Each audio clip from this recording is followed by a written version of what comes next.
Hello నమస్తే welcome to 24/7 news TV. నేను మీ శాన్వి. ఈరోజు మనతో పాటు BJP party leader doctor PV Reddy గారు ఉన్నారు. ఆయనతో మాట్లాడదాం. Hi sir. నమస్తే. నమస్తే. ఎలా ఉన్నారు సార్? బాగున్నాను. సార్ ఇప్పుడు రీసెంట్గా మన ఎంపీసీసీ సంబంధించి మన మహేష్ కుమార్ గౌడ్ గారు మాట్లాడుతూ బండి సంజయ్ గారిని అండ్ అలాగే కిషన్ రెడ్డి గారిని ఉద్దేశించి ఏమన్నారంటే, రీసెంట్ ఏదైతే హెచ్సియు భూముల కోసం మీరు స్పందిస్తున్నారో గతంలో బీఆర్ఎస్ ప్రభుత్వం అధికారంలో ఉండేటప్పుడు మీరు ఎందుకు ప్రశ్నించలేదు, అంటే ప్రభుత్వ భూముల్ని ప్రభుత్వం తీసుకోవడం తప్ప అని అంటూ ఆయన చెప్పడం జరిగింది సార్. సో ఆ రోజు కూడా బీఆర్ఎస్ హయాంలో ఉన్నప్పుడు కూడా బీఆర్ఎస్ హయాం ప్రభుత్వంలో కూడా డెఫినెట్గా భారతీయ జనతా పార్టీ అడిగింది కూడా.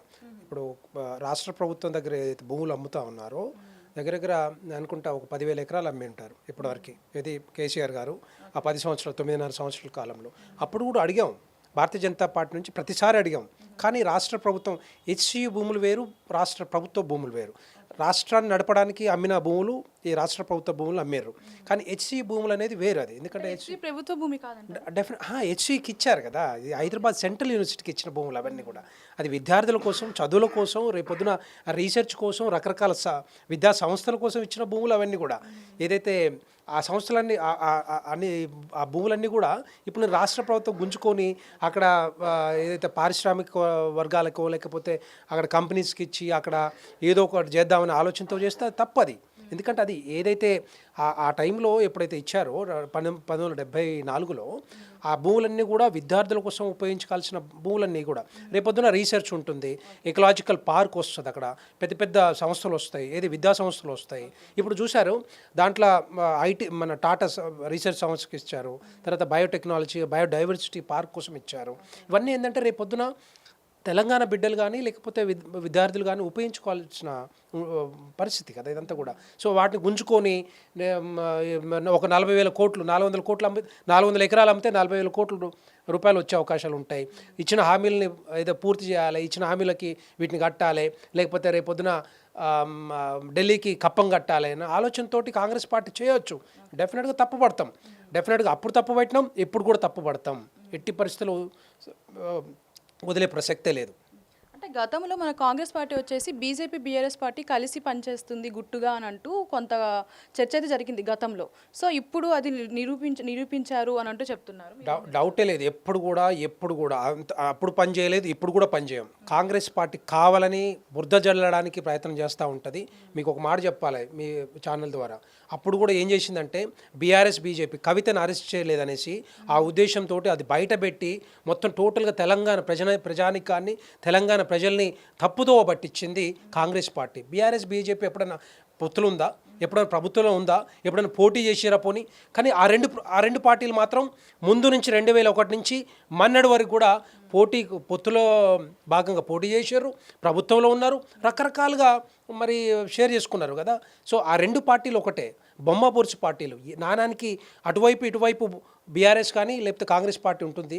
వాళ్ళిద్దరు చీకటి ఒప్పందాలు చేసుకునే పార్టీలు ఆ రెండు పార్టీలు. కానీ బీజేపీ బీఆర్ఎస్ కానీ ఇటు కాంగ్రెస్ పార్టీ కానీ ఎప్పుడు కూడా చేయలేదు. కావాలని బురద చేయడానికి ప్రయత్నం చేస్తూ ఉన్నాయి. రేపొద్దున మళ్ళీ స్థానిక సంస్థల ఎన్నికలు వస్తూ ఉన్నాయి కదా, వాటిని ఎన్నికలు గెలవడానికి చేస్తున్న ప్రయత్నం. ఎందుకంటే హామీలు డెఫినెట్గా తెలంగాణ ప్రజలకు చేరుకాలేదు. తెలంగాణ ప్రజలందరూ కూడా వ్యతిరేకిస్తూ ఉన్నారు, తిరస్కరిస్తున్నారు. ఈ రెండు పార్టీలు కూడా వేస్ట్ పార్టీలు అని చెప్పేసి తెలంగాణ ప్రజలు అంటూ ఉన్నారు. కాబట్టి దాన్ని డైవర్ట్ చేయడానికే ఈ కాంగ్రెస్ ప్రభుత్వం చెప్తా ఉంది. అండ్ అలాగే సార్, మన బీజేపీ పార్టీ వచ్చేసి ఓన్లీ కులానికి మతానికి అయితేనే వాటి సపోర్ట్ చూపిస్తుంది, లేదు మన హైదరాబాద్ తెలంగాణ రాష్ట్రం ఇట్లా డెవలప్మెంట్ అవుతుంది అని అంటే మాత్రం ఎందుకు సపోర్ట్ చేయట్లేదని కూడా ప్రశ్నిస్తున్నాం. తప్పది. మేము ఏమంటున్నామంటే, మీకు వీళ్ళకి కాంగ్రెస్ పార్టీ కాంగ్రెస్ ప్రభుత్వానికి దమ్ము ధైర్యం ఉంటాయి. ఇప్పటికి కూడా ఓల్డ్ సిటీకి వెళ్ళి అక్కడ చిన్న చిన్న గల్లీలు కనపడతా ఉన్నాయి కదా, రోడ్లు వేయమని చెప్పండి, పోనీ మంచి రోడ్లు వేయమని చెప్పండి. ఎవరో ఆపుతున్నారు? ఎందుకు ఓల్డ్ సిటీ ఇప్పటికి కూడా బాగుపడతలేదు? తెలంగాణ ముస్లింల కోసం కూడా కష్టపడేది, పోట్లాడేది, అభివృద్ధి చేసే పార్టీ ఈరోజు Bharatiya Janata party. Congress party only vote bank politics కోసం, MIM party vote bank politics కోసం ఈరోజు చేస్తున్నది తప్పితే ఎక్కడ కూడా ఈ పార్టీలకు చిత్తశుద్ధి లేదు తెలంగాణ ప్రజల తరపున. కానీ మేము మతాల గురించి మాట్లాడలేదు, మతాలను ఉపయోగించుకొని మేము ఓటు బ్యాంక్ పాలిటిక్స్ చేయట్లేదు. కానీ ధర్మం గురించి మేము మాట్లాడతాం. తప్పదు, ధర్మం గురించి మాట్లాడతాం. ధర్మానికి ఎవరైతే వ్యతిరేకంగా ఉంటారో వాళ్ళకి వ్యతిరేకంగా మేము పోట్లాడతాం. ఫర్ ఎగ్జాంపుల్ ఎంఐఎం పార్టీ కానీ కాంగ్రెస్ పార్టీ కానీ ఈ రెండు పార్టీలు ధర్మానికి వ్యతిరేకంగా పోట్లాడుతూ ఉంటాయి. అంటే వాళ్ళు మతాన్ని ఉపయోగించుకుంటారు. ముస్లిం మతాన్ని ఉపయోగించుకొని ఈరోజు ఓటు బ్యాంక్ పాలిటిక్స్ కోసం ముందుకు పోతా ఉన్నారు తప్పితే అక్కడ ఎక్కడ కూడా భారతీయ జనతా పార్టీ ఒకటే. ఈ భారతదేశంలో తెలంగాణ రాష్ట్రంలో కూడా ప్రజల తరపున కష్టపడే పార్టీ, కొట్లాడే పార్టీ ఈరోజు భారతీయ జనతా పార్టీ. ఈ భారతీయ జనతా పార్టీ వైపే ఈరోజు ప్రజలందరూ కూడా ఎదురు చూస్తూ ఉన్నారు. ఎట్టి పరిస్థితుల్లో చూసాం మనం, బీఆర్ఎస్ 10 సంవత్సరాల కాలం చూసాం. ఈ కాంగ్రెస్ పార్టీ 15 నెలల్లోనే మొత్తం టోటల్గా 15 పూర్తి వ్యతిరేకత మూట కట్టుకుంది.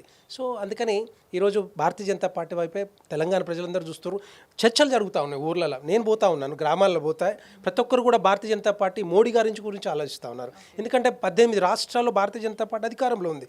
రేపు ఉన్న తెలంగాణ రాష్ట్రంలో భారతీయ జనతా పార్టీ వస్తే డెఫినెట్గా అధికారంలోకి వస్తే అభివృద్ధి కానీ సంక్షేమ పథకాలు ఇంకా వేగంగా పోయే అవకాశాలు ఉంటాయి. వీళ్ళకి చేత కావట్లేదు, వీళ్ళు చేయలేక పరిస్థితిలో ఉన్నారు ఈ రాష్ట్ర ప్రభుత్వాలు. అందుకని సో దానికోసమే చూస్తూ ఉన్నారు. Thank you so much. Thank you.